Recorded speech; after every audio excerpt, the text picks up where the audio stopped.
पाकिस्तानी सेना प्रमुख जनरल आसिम मुनीर, एक नाम जो आज भारत और पाकिस्तान के बीच तनाव की आग में केंद्र में है। पहलगाम आतंकी हमले के बाद भारत के सख्त रुख से डरा ये जनरल कहां कहां मदद की भीख मांग रहा है, कैसे धर्म के नाम पर जिहादी एजेंडा फैला रहा है और भारत के खिलाफ साजिशों का मास्टरमाइंड कैसे बना, आइए खोलते हैं इस कहानी के काले पन्ने।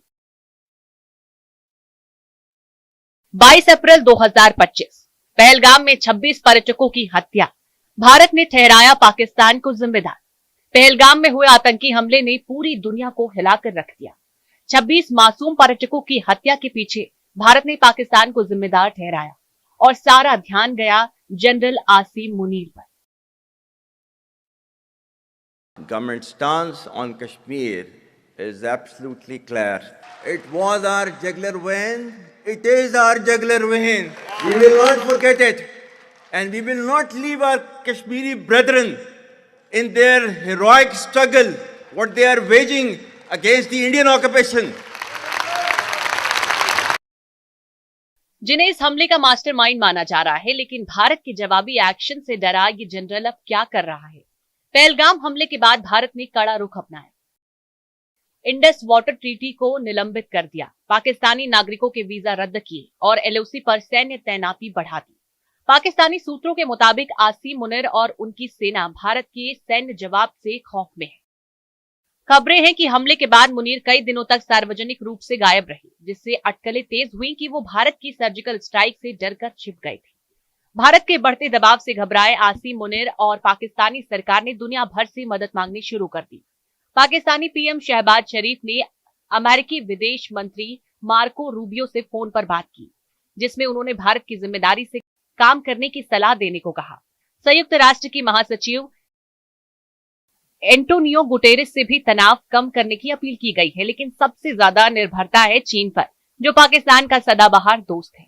सूत्रों का कहना है कि मुनीर ने सीपीईसी और सैन्य सहायता के लिए चीन से गुप्त मुलाकातें की, लेकिन कोई खास मदद इंटरनेशनल फोरम से पाकिस्तान हासिल नहीं कर सकता है। Well, our forefathers, they thought that we are different from the Hindus in every possible aspect of life. Our religion is different. Our customs are different. Our traditions are different. Our thoughts are different. Our ambitions are different. That was the foundation of the two-nation theory that was laid there. That we are two nations. We are not one nation. जबकि दुनिया भर के देशों ने भारत का समर्थन जताया। आसिम मुनीर की असल पहचान है उसका जिहादी एजेंडा। 15 अप्रैल को इस्लामाबाद में दी गई भड़काऊ स्पीच से टू नेशन थ्योरी का जिक्र किया और मुसलमानों को हिंदुओं के खिलाफ भड़काया। फरवरी में मुजफ्फराबाद में आसिम मुनीर ने कहा कि जिहाद और आस्था के दम पर मुस्लिम हमेशा जीतेंगे। माना जा रहा है कि इस बीच स्पीच ने पहलगाम हमले के लिए आतंकियों को उकसाया। मुनीर की कट्टर धार्मिक पृष्ठभूमि भी ये सब सवालों को पुख्ता करती है। आसिम मुनीर भारत के खिलाफ साजिशों का केंद्र है। भारत का आरोप है कि पहलगाम हमले में लश्कर-ए-तैयबा और जैश-ए-मोहम्मद जैसे आतंकी संगठनों को पाकिस्तानी सेना का समर्थन था। मुनीर के नेतृत्व में पाकिस्तान ने एलओसी पर लगातार सीज फायर उल्लंघन किया, जिससे पिछले 8 दिनों से गोलाबारी जारी है।